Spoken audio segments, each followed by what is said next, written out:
لسان يفقهوا قولي. الحمد لله رب العالمين، ثم الصلاة والسلام على سيدنا ونبينا وحبيب إله العالمين أبي القاسم محمد. اللهم صل على محمد وآل محمد وعلى آله الطيبين الطاهرين المعصومين، واللعنة على أعدائهم أجمعين من الآن إلى قيام يوم الدين. أما بعد، فقد قال الله تعالى في محكم كتابه الحكيم: بسم الله الرحمن الرحيم. إن الله يأمر بالعدل والإحسان وإيتاء ذي القربى وينهى عن الفحشاء والمنكر والبغي يعظكم لعلكم تذكرون. صدق الله العلي العظيم. اللهم صل على محمد وآل محمد. Your second salawat for love of Muhammad wa Ali Muhammad. اللهم صل على محمد وآل محمد. And your loudest salawat for ta'jeel faraj sahib al-asr wa zaman. اللهم صل على محمد وآل محمد. Tonight's discussion, with your patience, inshallah, is with the goal of answering a question: what does it mean to be religious? Let me elaborate on the question. Typically, we have an opinion that religion is reflected in man's nature through acts of worship. And that the more a person worships, the more time they spend in ibadat, salat, siyam, recitation of Quran. MashaAllah, MashaAllah. Abid, worship, sincere. Question is that a correct assessment? Is that a correct evaluation of what it means to be religious? Or is it something else? The reason this question becomes relevant is because when we look at some of the descriptions of our Holy Prophet,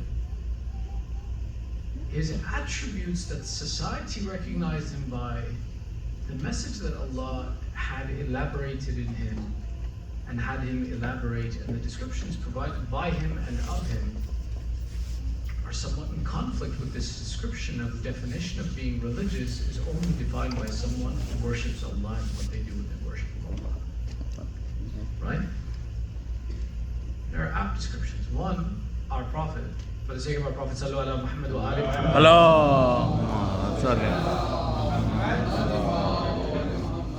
When our Prophet describes himself, he says, إِنَّمَا بُعِثْتُ لِأُتَمِّمُ مَكَارِمَ الْأَخْلَاقِ. I have not been sent except to perfect the noble characteristics of humanity. He doesn't say, I came to fast and pray. When we see the Quran describe him in Surah Al-Qalam, it gives the description, إِنَّكَ لَعَلَىٰ خُلُقٍ عَظِيمٍ.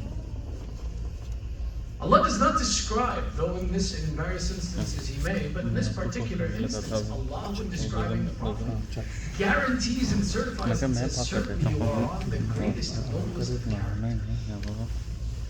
These explanations, these structures present to us an image of what does it mean to be religious. It's not entirely encompassed in the aspect of worshiping Allah.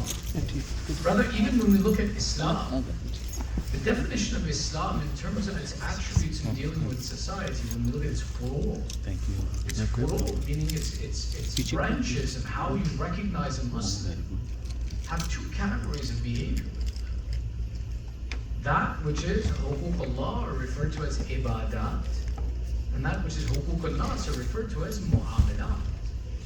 Even the furu' al-din that we talk about, when we say furu' al-din 10, and we describe and say these elements that reflect in the character of a person that they are a Muslim, right? When we talk about these furu' and usul, these are very important fundamentals that shouldn't be neglected. Rather, sometimes we memorize them because we were told to memorize them, but to understand them becomes very significant in the process of saying that these usul or philosophies of faith, when we call them the roots of religion, is to say that these are those elements that you can't see, but the more I develop them, the more it nourishes this plant of faith And then the fruit and the reflection of this deep knowledge is shown in the furu' and the branches, and the success in the actions that I perform. The actions of faith are the way that we demonstrate and say, what do I actually believe? Right? I can't look at a person and see that La ilaha illallah is in his heart. But I can see that when he prays, the khuzu and the khushu that he brings to his prayer demonstrates that this must be a person who believes in Allah. Which is why those actions are a reflection of what is actually within the heart now. Those actions, when we look at them, they're broken into two separate structures. Some of these actions are directly about the relationship between man and Allah, salat, siyam, hajj. And then others are associated with the affiliation and relationship with humanity. I can't practice these acts of faith if there's not a society to be in. So meaning religion as an entity is reflected through the process of two elements. One is my relationship with Allah, and the other is my relationship with man and humanity. And that when I reflect both of these elements is when I can say I'm religious. The misnomer and the mistake that we've made because of the other Abrahamic faiths and how they were practiced, we began to believe that religiosity, piety, reflection of faith is only demonstrated through the worship and the relationship of man with his creator. But Islam wasn't built this way. Islam was built to say that religion is reflected between both elements. One is your ibadah, and the other is your mu'amalat, your dealings and your relationships. The reflection of this principle is seen in the verse that we began our discussion with. It's a very famous verse that reflects the essence of what Islam wanted reflected in society. This particular verse, it's noted that our fifth Imam Muhammad ibn Ali al-Baqir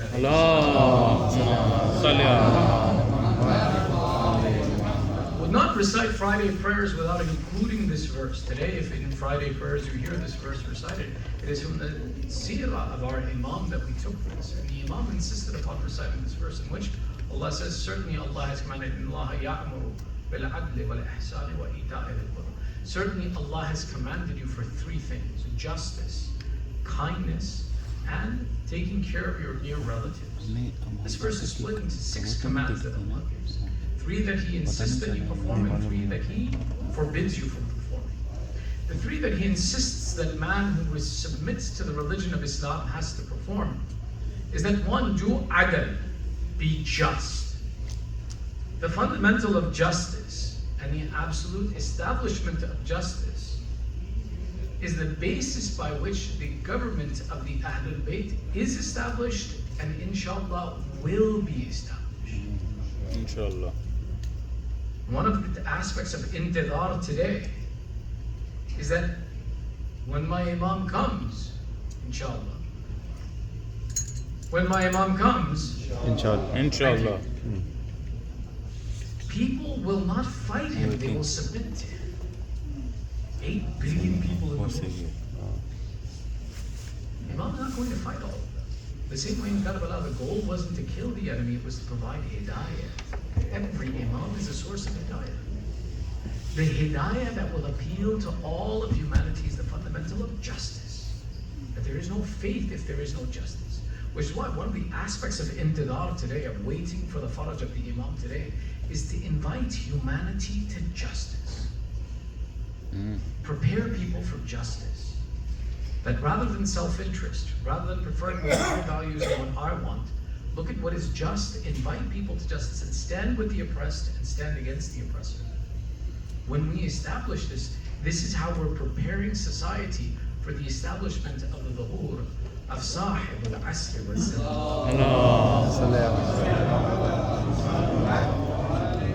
I'm going to tangent a few times. This is a tangent, we'll get back to it some other day, inshallah, if Allah gives us tawfiq. But what Allah commands first and foremost, perform justice. Justice is to treat every human being with equity. Allah says this itself isn't sufficient. Rather than after that, يَأْمُرُ بِالْعَدْلِ وَالْإِحْسَانِ, show kindness. Kindness is when I have given you equity, I give you more than equity. I give you better than what you deserve. And I do it on the principle of establishing and showing that my faith promotes better than what a person deserves. And then إِيتَاءِ ذِي الْقُرْبَى, take care of your near relatives. This is a reflection of what Allah commands that Islam, one who professes the religion of Islam, this is how he behaves. وَيَنْهَى, and now Allah says these are the things that are nahi, forbidden to you. And in fahsha, fahsha is indecency. وَالْمُنْكَرِ, munkar is evil actions. These two are two sides of the same coin. Fahsha are those sins that a person commits in private. You think no one's looking at, that no one sees, that are the sins against the self. Munkar are those where I am the one who now makes these public actions and behaves in public. Wal baghi. Baghi refers to those sins where I, preferring my right, oppress a third person in that relationship, or oppress a fourth person and steal their rights. So Allah makes the statement in the description of what it means to be religious, of demonstrating these 6 attributes. 3 which a person who believes in Islam will definitely do, because Allah says, in the law, ya'amur. Allah commands, makes wajib, insists upon this behavior. And 3 that a mu'min will never perform. Yanha, forbidden, never to be done. When this comes out, we take a look and we see that in here there's no mention of salah, so zakah. These aren't present. Rather, the social behaviors are what is mentioned. The significance of this demonstrating and establishing what it means to be religious was so much so that even at the time of the Prophet, there were those who were influenced by the statement to truly believe in Islam. See, our Prophet's character was amazing. It was phenomenal. When he announced and established the religion of Islam, there was a group of people who accepted the religion simply because they loved it. Like, I don't know what you're selling, what you're saying, but I want to follow you. I love you that much. One of these people was a person by the name of Uthman ibn Mad'un. Uthman ibn Mad'un is one of the earliest converts to the religion of Islam. It's narrated that somewhere after the 13th convert, Uthman converted as well. This Uthman is one of the beloved companions of the Holy Prophet. And the Prophet loved him very much. And he participated in the support of our Prophet. He was one of the first people to die in Medina. How much the Prophet loved him, right? There's 2 narrations. So we're going to take this aside. You guys are okay? We're going to take this aside to explain who this is. Ready? Sallu ala Muhammad wa ali Muhammad.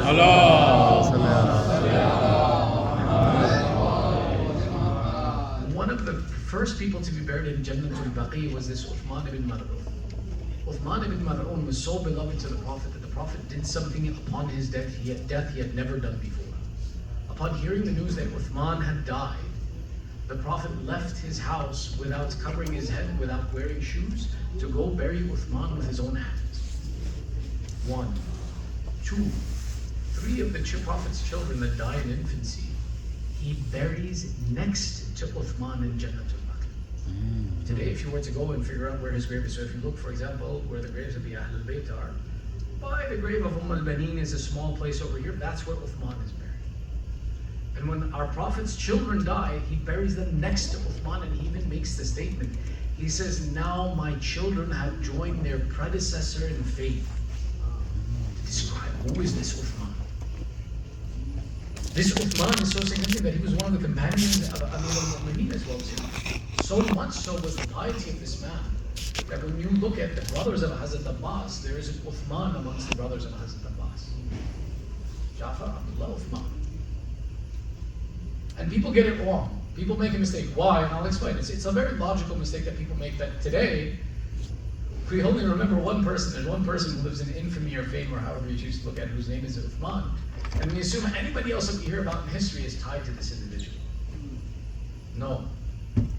The Uthman that Imam Ali names his son after has nothing to do with Khilaf. The Uthman that Imam Ali names his son after is that Uthman that the Prophet loved. And the Prophet gave status to. This Uthman, the story goes that this Uthman, when the Prophet presented the message and he said, Ayyuhan nas, this is Islam. Uthman says, whatever you say, I love your personality, your character so much, I'm going to believe it and follow it. And he says, I follow it, I accept it, because I love the Prophet, who's a great person, and whatever he says, I was willing to accept. He says, until this verse was revealed, إِنَّ اللَّهَ يَأْمُرُ بِالْعَدْلِ وَالْإِحْسَانِ وَإِيتَاءِ ذِي الْقُرْبَى وَيَنْهَى عَنِ الْفَحْشَاءِ وَالْمُنْكَرِ وَالْبَغْيِ يَعِظُكُمْ. Allah reminds you لَعَلَّكُمْ تَذَكَّرُونَ, so that you remember. Uthman says, when I heard this verse, the truth of Islam was so appealing and attractive to me that I decided I would give my everything for this religion. I would do anything for this faith. If this is what this faith professes, and if this is the faith I want to believe in, and this is the faith I will enact in every element of my life. And he goes and he becomes someone who proselytizes, invites people, repeats this verse over and over again to society and says, follow this faith. This is a faith that is complete in goodness. Why? Because the attribute of religion was no longer that I could use it as a stick over others to say, my faith is superior to yours, but rather that now faith became something by which society would be molded into goodness and kindness and caring, and would bring manners and behavior into humanity. The way the pagans had been using faith, they used it as a stick. My God is better than yours. We are the Quraysh, the keepers of the God. You have to pay us a fee to come here. We are superior to you. We have this attribute, that attribute, this value, that value. And everything was used as almost like a social tax upon the next person that would be coming in, to show that I am better than you. And you would in turn go and then subjugate another person. And he would go subjugate another. He would go subjugate another. He would go in. And the process went on, and everything was built upon the superiority of one over another. And here came Islam. All of this and said that no, to be religious, to have faith, is to be good character in society. So why the definition of what it means to be religious is not absent from akhlaq and character, but to have religiosity in oneself is to have good character. And this is proven, which is why we take a look and we see in the Quran, Allah makes a statement about our Prophet. He makes a statement where he says, فِيمَا رَحْمَةٍ مِّنَ اللَّهِ لِنْتَ لَهُمْ وَلَوْ كُنْتَ فَضًّا غَلِيظَ الْقَلْبِ لَانْفَضُّوا مِنْ حَوْلِكَ. In Surah Ahl-e-Bait, verse 1, number 159. In describing the Prophet, Allah makes a statement. He says, it is by the mercy of Allah that you have been lenient with them. You have been kind to them. And had you been rough, hard-hearted, they would certainly have dispersed from amongst you and from around you. The significance of the statement that Allah makes is a demonstration to show that one of the basic attributes of being religious is to be kind-hearted and to be soft. Had this one attribute been missing from the messenger, from the process of delivering this message, that message would not have spread amongst humanity and society. Humanity and society would have deserted the Prophet. Allah is giving the explanation. This concept of social mercy, social justice, kindness, being involved and showing caring to the people around you is what brought people to Islam. Which is why, when we talk about our Prophet being on the greatest of characters and the greatest of moral behaviors, it's not so that we say, blah, blah, blah, what we have.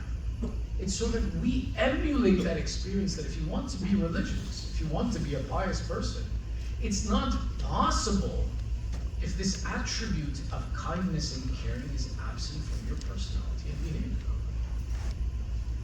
Take a look and see even of the seerah of the Ahl-e-Bait and seerah of our Prophet as well too, that our Prophet was that one who you couldn't, so the description of the Prophet is a behavior, right? There's a very famous hadith that MAJLIS narrates and quotes, and he says that at one point in time, our second Imam as a child comes and sits with Amir al-Mu'min. He says, "O Father, describe to me the character of my grandfather. Describe to me the behavior of Rasulullah." And Amir al-Mu'min begins, and he gives a physical attribution of how he used to look. Then he gives a social attribution of how he says, your grandfather used to be one who would split his time into three, one for ibadah, one for his family, and one for the community affairs and responsibilities to society. In his personal time, he would make efforts to elect his friends and the pious ones come to see him first and to socialize with them, and he would take care of his wives as well and fulfill the obligations of the government. Then he describes it. He says, your grandfather Rasulullah was never someone who argued. He never fought with him. He describes it, he says, when your grandfather Rasulullah would sit in a majlis, there are two attributes. attributes that I'll mention. There are other attributes that you can read about the seerah of our Prophet as well. But one is the akhlaq with which he sat. That he says, in a majlis, your grandfather never sat where he spread his legs in front of another. So you'll never see an imam who sits in a majlis or gathering and he sits out and he sits comfortable, relaxed, the way we sometimes do. It's not from the seerah of the Prophet. The other, he says, when your Prophet would sit in a room, if someone new came in, they could never recognize from amongst the people who was the Prophet. And you'd actually have to come in and look at about 20 people sitting in front of you and be like, I don't know which one the Prophet is, if you didn't already know who the Prophet is. What's the significance of that in the context of what we're talking about? Is that the second we achieve something in terms of piety in our relationship with Allah, we turn and demand that society acknowledges it. I want to be treated better. Haven't you heard me recite? Haven't you seen me pray? Haven't you seen me recite Quran? Come, let me show you. Let me show you my ibadat so that you treat me better. We began to use and shift the concept of religiosity. Instead of looking at our relationship with society, we fell back into the pagan practices. Because of how the ulama behaved and how those who stole the authority from the Ahl-e-Bait behaved. But their nature became such that if I am the leader, if I am the pious one, I should have food served in gold trays. I should have people lined up as servants. I should have all these resources and elements, and we forgot the true principle of religiosity is akhlaq and character, humility. There is a reality. We're going to take a tangent for a second. Everybody's all right? Sallu ala Muhammad wa ali Muhammad. Allahumma salli ala Muhammad wa ali Muhammad.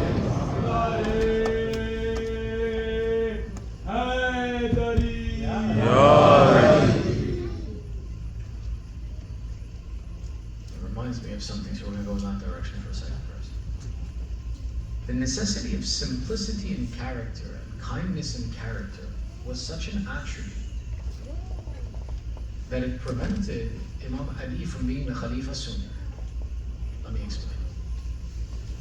In the event of Saqifa, there were 3 people who colluded to steal the authority of Amir al-Mu'minin. The first Khalifa, the second Khalifa, and the third, who was known as Ahl-e-Bait al-Jarrah. Ahl-e-Bait al-Jarrah, Jarrah is a gravedigger. These 3 were the ones who were present in Saqifa. They stole the authority of Amir al-Mu'minin. They took the Khilafat away from Ahl-e-Bait. When the second Khalifa is on his deathbed, he says, I wish the third amongst us, Abu Ubaidah, was still alive. I would make him the Khalifa. Abu Ubaidah dies in the lifetime of the second Khalifa. Second Khalifa complains and he says, if Abu Ubaidah was alive, I would have given him this Khilafat and been done with it. I don't know what to do with this Khilafat anymore. Which is why, remember, the first Khalifa upon his death, direct appointment to the second Khalifa. There's no debate or discussion. The second Khalifa doesn't know what to do with the Khilafat, so what does he do? He sets a Saqifa, he sets a council and shura, and decide amongst yourselves, one of you take it, I don't know what to do with it. In this moment, before he sets this shura and this Saqifa, and he says, I wish Abu Ubaidah was alive, I would have given the Khilafat, I don't know what to do with the Khilafat. Someone came to him and said, give it to Ali ibn Abi Talib. Give it to Ali ibn Mu'min. He says, Ali, no. Ali laughs and jokes with the people. He's not serious enough to be the Khalifa. He's not serious enough to be the Khalifa. Ya'ni, meaning the one who usurped the Khilafah, is questioning the attribute and the character of the true Khalifa. Rather than, if we see that Amir al-Mu'mineen possesses that attribute, that is the true attribute by which a person should be appointed to a position of leadership, that they are kind-hearted and they are soft in their relationship with people and in their relationship with society as a whole. That this is what religiosity is. Which is why we see this example repeating over and over again amongst the Ahl-e-Bait. They were those people who their religion, who their piety and relationship with Allah did not prevent them from showing kindness to people. Rather, their relationship with Allah is what made them soft-hearted to be kind to people. Think about this. How many hadith have you seen of the Ahl-e-Bait? The hadith of the Ahl-e-Bait are typically not derived from monologues. They're derived from dialogue. Meaning people would come with all sorts of questions to the Imam and sit with the Imam and ask him every type of issue. If you fear a man of piety, do you ask him a question? No. Piety is that attribute that makes us soft-hearted to humanity, that makes us kind and welcoming to humanity, not distant from humanity. The truth of it is that when we take a look at these ibadat and mu'amalat, these two actions, they have a relationship amongst themselves. That truthfully, when you worship Allah, and the deeper your worship of Allah is, the greater the ma'rifah you have of Allah, the greater your understanding of who is Allah increases. Allah makes a statement, He says, وَمَا خَلَقْتُ الْجِنَّ وَالْإِنسَ إِلَّا لِيَعْبُدُونَ. I did not create you, mankind and jinn, except to worship me. The fundamental of that worship is knowing Allah and knowing Him more and more. The deeper the understanding that comes in knowing of Allah, the balance of the attribute is that since I can't directly see Allah and demonstrate my love to Him, I show my love to Allah through His makhluk. I show love to humanity. I have humility with humanity. I have kindness with humanity. Not because they are deserving of that kindness and that demeanor and that mannerism, but rather I know that the Khaliq is the one who presented this individual to me, and therefore I show my love for the Creator by giving dignity to His creation. When we talk about seeing Allah in everything, it's not that I call everything Allah, it's that my relationship with every person, member, being, results because I know that Allah is watching this attribute, and it softens my character. It gentles me that instead of me looking for absolution from this individual or subjugation of this individual, I look at them with kindness. Understanding this, that the true pious one is the one who understands that humanity and good relation with humanity is the reflection of what truly exists in the heart. The same way we described that usul and furu, what exists in the heart is demonstrated by the furu. The love of Allah is demonstrated by the care for humanity. The consideration of the human being. Why? Because I can't show Allah the love, so I show Allah's creation. Which brings us to the second question in this discussion. Are you guys with me? Sallu ala Muhammad wa ala Muhammad.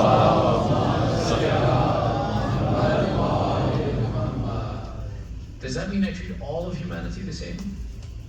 Yes, I love you, you're the best. Or are there categories and differences? And there are differences. There is a difference in systems in society. Let me explain. This is a short tangent. How do we currently differentiate between someone who is superior in society to someone who is inferior in society? Society as a fundamental has always had a ranking system of differentiating between people. In the times before the Prophet, it was on the basis of lineage. And depending upon your lineage, you had a ranking in society. Your being of the Quraysh made you superior, that you could subjugate the rest of humanity. Your being from one tribe or another was the way that you would define who is worthy of more ranking or less. In our current time, that's done on the basis of wealth. Forget intellect. Smart people are poor. We don't care how a person got their money, but if a person has money, they have respect in society today.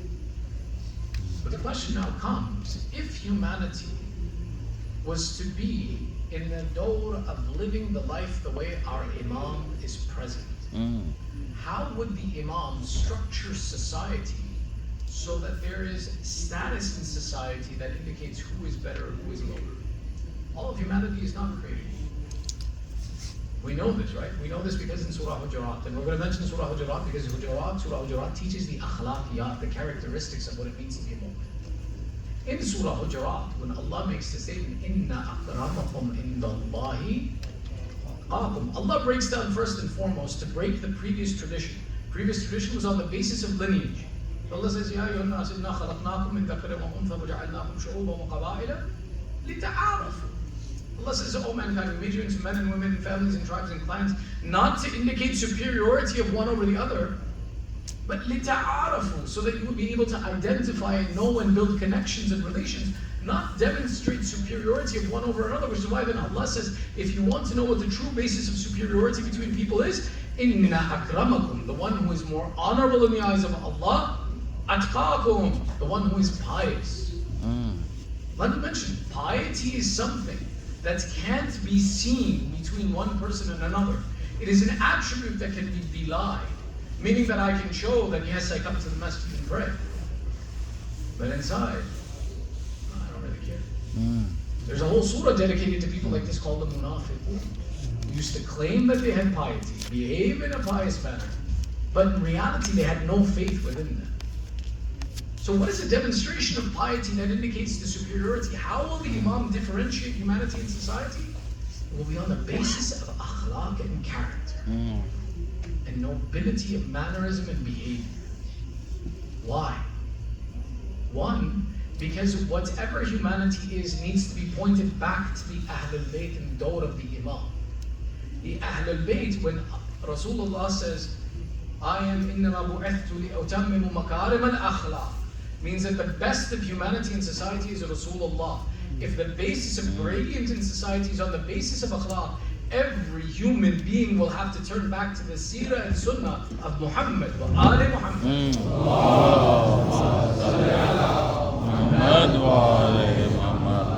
Not only that every person will want to learn the attributes of the Prophet, because if they have no better character, society will treat them better. They will have a greater place in humanity. They will have authority. They will have honor. So they will all turn back to the Ahl-e-Bait and look, because Ahl-e-Bait were the possessors of the supremacy of this attribute. No one had better character. And two, you can't fake character. You have to be kind to everyone. Even if I'm faking it, I'm still getting the benefits. Society is getting treated better. I can't be lying. I can't do one thing in front of you and one thing behind you. No, character is the relationship with other people. There's only honesty with it. I'm going to treat people the way I treat people. I can't lie and change and say that, oh no, on Tuesdays I'll treat people well, on Wednesdays I'll treat people badly, and nobody will ever know. It's not possible. It becomes an absolute attribute. Which is why us as a society and as a community, we have two options. Either one, follow the trend of the time and establish the dignity and honor that we have amongst ourselves on the basis of wealth and this false lead that society has given us. Or two, be true to our name of lovers of Ahl-e-Bait and build honor and dignity in our society. Build superiority and leadership on the basis of akhlaq, in preparation of the coming of the door of my Imam in his intidar, that Yabna Rasulullah, when you come, inshallah, we will be the ones who are the honorables of humanity and the leaders of society, because we demonstrated that akhlaq that was taught to us by Islam. This is the goal that we have to possess in this time, that you want to be religious. Religious is not only defined by the ibadah. The ibadah has to be reflected in the character. Because the character is what our Prophet established amongst humanity, and it's one of the fundamentals of our faith. I mentioned Surah Hujurat has a very lengthy discussion on the principles of character. There's one verse that we'll take a look at in an analysis very quickly, where Allah gives three forbidden characteristics to demonstrate and say that a Muslim does not possess these attributes. Allah says, Ya ayyuhalladhina amanu, all those of you who have faith, ijtanibu kathiran min adh-dhann, inna ba'da dhanni ithmun, wa la tajassasu, wa la yaghtab ba'dukum ba'da, ayuhibbu ahadukum an ya'kula lahma akhihi mitan fakarihtumuhu, wattaqullaha inna Allaha tawwabur rahim. This verse teaches something really important. Let's start with the apparent. Allah mentions three forbidden attributes. He says, oh, those of you who have faith, if you are someone who has faith, avoid suspicion. Don't be suspicious of others. Being suspicious at times, and some suspicions, is a sin. Why is it that some suspicion is a sin? Because some suspicion I act upon. When I act upon my suspicion, I commit a sin. When I hold a negative suspicion, who has good suspicion? Everybody has bad suspicion. No one ever turns around and says, oh, that man's about to pull an ice cream cone out of his pocket. No, they say that man is about to cause me harm out of his pocket. I see a man put his hand in his pocket, I don't think good things. I think bad. If I enact upon that bad suspicion without really investigating, I may commit a sin in that process. The first thing Allah says is avoid suspicion. The second thing says, وَلَا تَجَسَّسُوا, and then do not spy. that going and spying is a sin. And the third attribute that Allah mentions is He says, and do not backbite. Do you like that one of you should eat the dead flesh of your brother? You hate this. So stay away from it. These three things Allah mentions. First and foremost is the concept of suspicion. The nature of man is to be suspicious of affairs, but suspicion holds no bounds in the accountability of the religion of Islam. And the nature of society is to teach us to be negative in our suspicions, not positive. Therefore, Allah says, stay away from this. The second thing that happens when, let's follow the logical process that Allah is giving us. The first thing that I do, I see a person, I become suspicious of him. Once I become suspicious of him, the next thing I'm going to do is confirm my suspicion. And this is where I'm going to spy. Spying is a sin. Allah doesn't say some spying is a sin. Allah says spying is a sin. وَلَا تَجَسَّسُوا, do not spy. This concept of spying in our time is almost considered a right at this point in time, that there are people in my life that have the right to spy. My spouse, for example. I can go through this thing whenever I want, right? No. If there's something in this, but I'm using this as an example. It's not my job to spy and to uncover it. Brother, that's between them and Allah. Take the zahir and the apparent. See, the problem is we start already with the suspicion. I have suspicion on my spouse. First mistake. Then I'm going to spy on my spouse. Because I have to confirm my suspicion. I have to prove that I'm right, that they're wrong. Then after I've proven my suspicion, I'm going to do the third thing. What am I going to do? I'm going to tell everybody what they did. Because now that I've proven it, I need to show someone.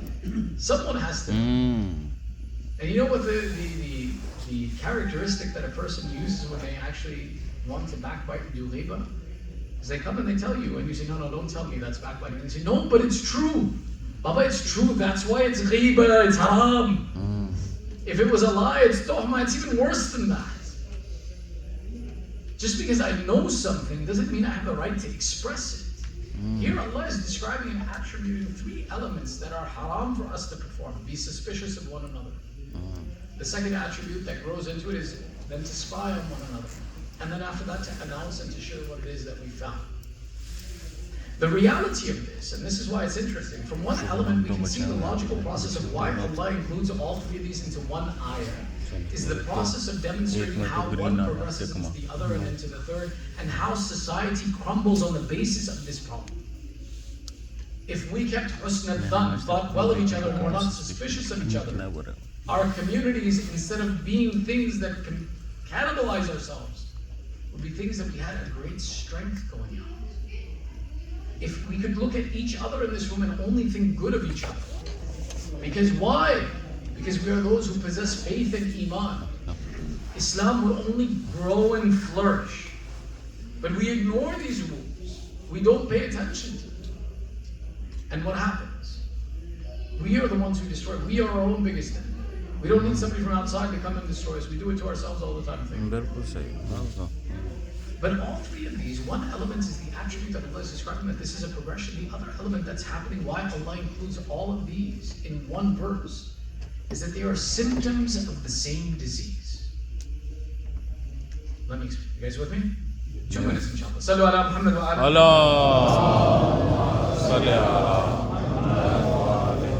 Come almost to the conclusion of the conversation. But it's important to understand something. Sometimes we look at sin as a standalone item. And this sin is a problem. But the truth is, the same way that, for example, symptoms and diseases, you can have many symptoms with one underlying disease. The same way sin at times. You can try to deal with one sin individually, but if there's an underlying disease under that sin, until you fix the underlying disease, the symptom is not going to go away, it's going to keep popping up.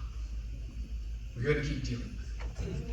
So when we take a look at these three symptoms that Allah is describing, the symptom of suspicion, symptom of spying, symptom of ghibah, there's one fundamental underlying disease that until you kill that disease, you can't fix these symptoms. They're going to keep coming back to you.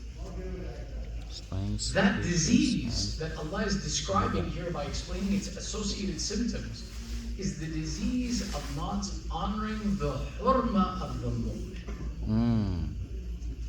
We don't honor the dignity of the believer, and because we don't honor the dignity of the believer, Remember, when we looked at it, how did Allah describe and say, Inna akramakum indallahi atqakum? That the believer, the mu'min who is pious, has the highest of status. When I neglect that high status of that believer and I refuse to believe it and acknowledge it, I can now demonstrate these symptoms about a believer. I have bad suspicion about him. I go and I have spying upon him. I go and I backbite him. Why? Because I never believed the truth that he was worthy of the honor and the ihtiram and the status that Allah designated. Until I realize the reality of what a believer is in the eyes of Allah, I will continue to fall down the path of this disease, and these symptoms will be a part of my life. And even if I struggle with the symptoms and try and fix them, I can't fix them. Because the what if will always be there. There's one hadith that demonstrates what it is to be a believer. And if you can remember this one hadith, you will never fall into this disease. You guys ready? قال إمام جعفر بن محمد الصادق عليه السلام المؤمن أعظم حرمة عن الكعبة. One hadith. That's all you need. Imam Sadiq says, a believer is greater in the dignity he deserves than even the Kaaba. Imagine the Kaaba. Subhanallah. That if today someone went and disrespected the Kaaba, all the Muslimin in the world would rise up. And we're proud of this. That should someone denigrate, disrespect our house of worship, the house of Allah, we will stand against him. But now turn around and disrespect the moment. You see? Imam Sadiq says that the moment has a greater dignity in the eyes of Allah than even the Kaaba does. Do we give a moment any honor? Do we give them dignity? Do we trust them? And as a consequence, what do? We're suspicious of them. We doubt them. The status of iman and belief, that should be the priority of the characteristic. That once someone professes this, I give them the benefit of the doubt of everything. I think well of every action that they commit. I give them the benefit of the doubt. Even when they wrong me, I gave them 70 excuses. I'm not saying this. Ahl-e-Bait are teaching us. Give them 70 excuses before you blame them for a mistake. This is what, when we understand the hurmah of a mu'min, this is how we behave with each other.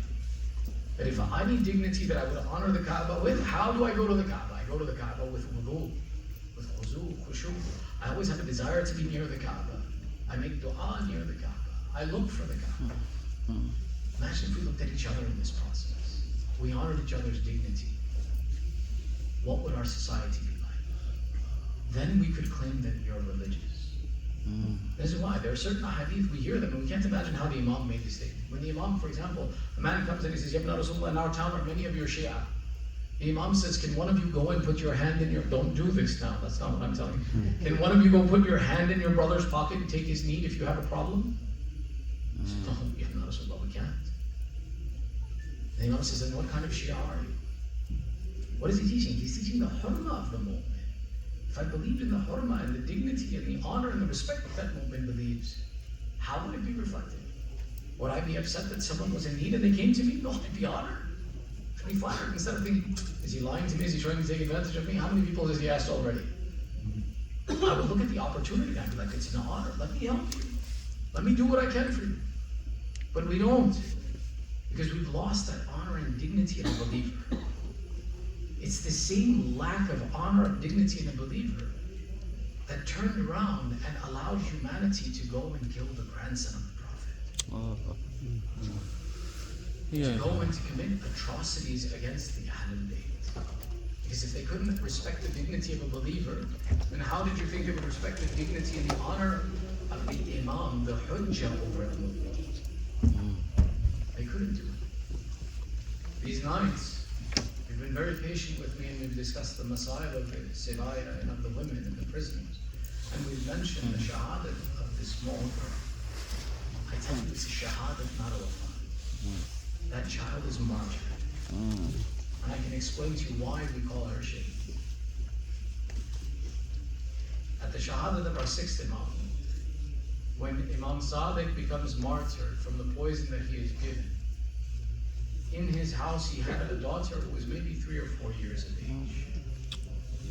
And what the description is written of the Tariq of the Shahadat of Imam Sadiq, it says that when the Imam became martyr, they did his ghusl, they did his kafan, and they proceeded to the graveyard of Wadi, of Jannat al-Baqi.